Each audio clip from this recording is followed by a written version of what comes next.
Alright guys, so I just came back from the car and finished installing the wireless CarPlay adapter, and I'm just gonna say it to you frankly guys, it's not worth the $69.99 price because it has the same UI as the AutoSky and the CarPlay kits. So yeah, they're basically using the same firmware or software, and what I noticed at first is from the settings when I changed the CD to DVD and turn off the background mode and the force display mode, after restarting the car or turning off the car and turning it on again, I noticed that the settings changed back to the original settings, which is the CD and the background mode is turned on and the force display mode is turned on. So I was really having a hard time. I keep on restarting the car, trying to fix it, trying to set it again to the DVD settings. So what I noticed is when the text is Chinese, that's the time that you change the settings. After you close that web browser and restart the car, then turn it on again, the settings will apply. So for me, it's not really user friendly at all. Imagine I'm a tech guy and I was having a hard time figuring it out how to apply the settings, which is it automatically applies. But then when I restart the car, it goes back to its original settings. So yeah, you better wait for the Chinese text to appear.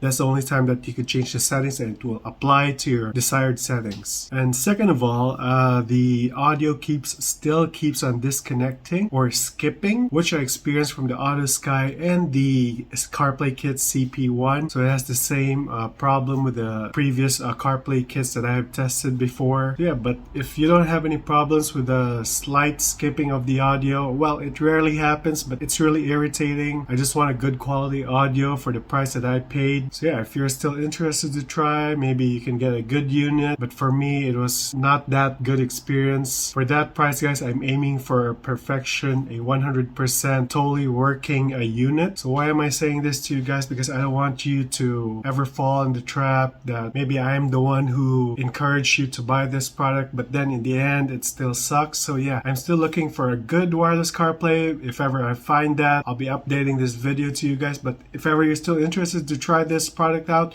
I'll leave my link in the description box below. And yeah, you can continue watching the installation video. So yeah, see you after the video, guys.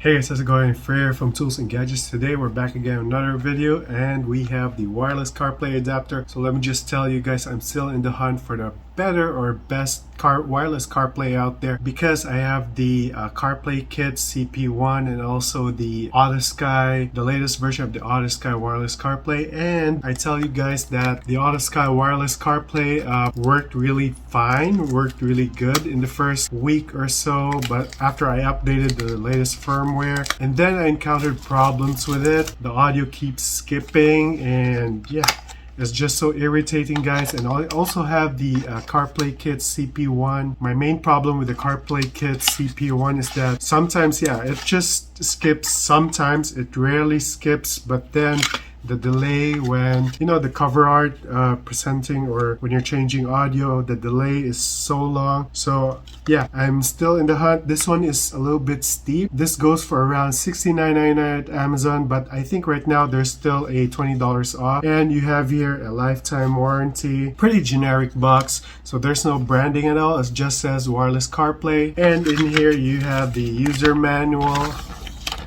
and how to install, but it's pretty simple, guys. Just turn on your Bluetooth and your Wi-Fi, and then after sticking the USB stick in the car, yeah, later on I'll be showing it to you. We'll be going to the car and I'll show you guys. So this one, guys, this also comes with a web browser. The IP address, I'm gonna put it in here so that you can access the web browser, and its default Wi-Fi password is 123456778. So here it is, guys. So it's pretty small and it's pretty solid. So it reminds me of an iPhone 11 build. Yeah, that's the feeling of this. It's about 1.5 inch long and the width is close to an inch. And in the box it also comes with a USB extension or dongle. So you have the USB-A to USB-A female, and you also have the USB-C to USB-A female. In here, guys, it has this logo here, a CarPlay logo, and that's it. So yeah, let's go ahead to the car and install it, and I'll show you the step-by-step process. Let's go. Alright guys, so we're already in the car. Let's go ahead and install this. So once again, if you want to purchase this, guys, I'll leave the link in the description box below. This goes on for $69.99 at Amazon and currently $20 off. So you could get this for $49.99 over at Amazon. So yeah, first off, let's locate our USB CarPlay input here. So mine is currently located here at the bottom. So after installing it, guys, let's just wait for it to appear. So just be sure that your Bluetooth and your Wi-Fi is already turned on your phone. Let's click on the auto link. Let's go ahead and click pair. Let's just click allow. Okay, so as you can see, it's already here. Let's go ahead and click the Wi-Fi here and let's connect to the Wi-Fi. Let's go ahead and click the auto link and type in 1, 2, 3, 4, 5, 6, 7, 8. Hit join. So this, guys, the wireless CarPlay adapter here supports 2.4 gigahertz all the way up to 5.8 gigahertz. Let's go ahead and open Safari 192.168.1.101 and click go. So yeah, that's probably why this auto-connected, guys, because it has the same user interface as my previous CarPlay kit. So in here you can see we have set it to DVD quality. The delay is 0, startup delay. So currently we are at 5.1. Let's switch it to 5.8 to have a lesser interference. So the background mode is no, the GPS is yes, and the delay here is set to 1000 milliseconds. Let's just switch that to 400 milliseconds. And the force display, just choose no. So once again, guys, if you don't have any problems with your current software version that is factory installed here, just don't update the firmware. If you do encounter problems, that's the only time that you update your software here. So you can see here at the bottom part, there's a new software here, but yeah, I'll just test this out first. If there's no problem, then there's no need for me to update, because if I'm going to be updating to the latest firmware and there's no firmware problems right now and the new firmware has any bugs on it, so yeah, I'm going to be having a big problem with that. So yeah, I'm just going to stick with this. Let's do a test here. I'm just going to turn it to silent and let's see if there's any delay of this changing the cover art or the audio. So you can see here, let's go ahead and click this. Alright, so I'm just going to set the volume to 0 to avoid any copyright. So here we got timeless, and now let's click it to taste.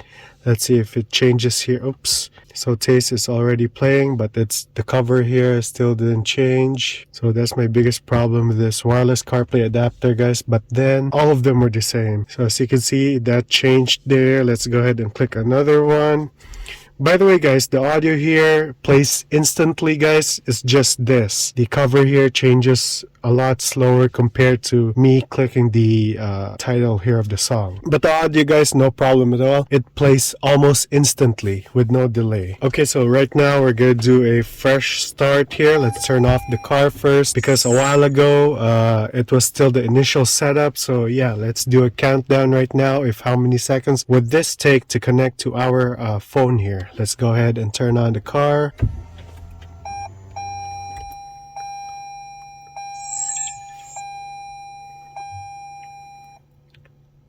So after this welcome screen, guys, so after this disappears, I'll turn on the timer now.